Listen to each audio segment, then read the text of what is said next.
State MLC ఎన్నికల ఓట్ల లెక్కింపు కొనసాగుతోంది. నిన్న ఉదయం 8 గంటలకు ప్రారంభమైన కౌంటింగ్ ఇప్పటికీ కొనసాగుతూనే ఉంది. బ్యాలెట్ పేపర్ కావడంతో ఓట్ల లెక్కింపు ఆలస్యమవుతోంది. ఇంకా మొదటి ప్రాధాన్యత ఓట్ల లెక్కింపు పూర్తి కాలేదు.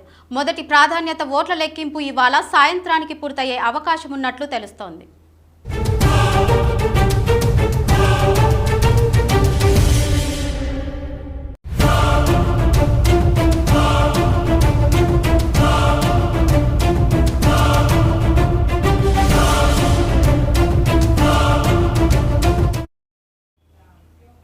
ఇప్పటి వరకు మొత్తం 1,97,277 ఓట్లు లెక్కించారు. ఇందులో కాంగ్రెస్ అభ్యర్థి చింతపండు నవీన్ కుమార్ కు 70,785 ఓట్లు వచ్చాయి.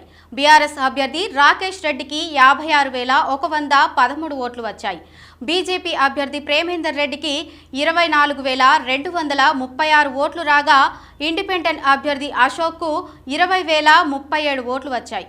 మొత్తం ఓట్లలో 15,126 ఓట్ల ఇన్వాలిడ్ అయినట్టు అధికారులు ప్రకటించారు.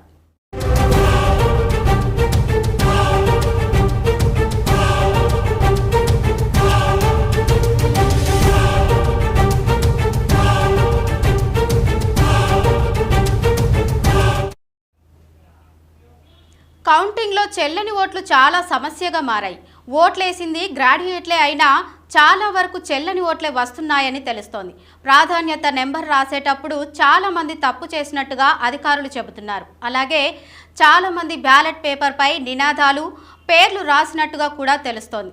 జై మల్లన్న అంటూ కొందరు, తీన్మార్ మల్లన్న ఓడిపోవాలంటూ మరికొందరు అందులో రాసినట్టుగా తెలుస్తోంది. అయితే బ్యాలెట్ పేపర్పై నిర్దేశించిన రీతిలో నెంబర్ రాస్తేనే అది వ్యాలిడ్ అవుతుంది, లేకపోతే ఆ ఓటు చెల్లదు.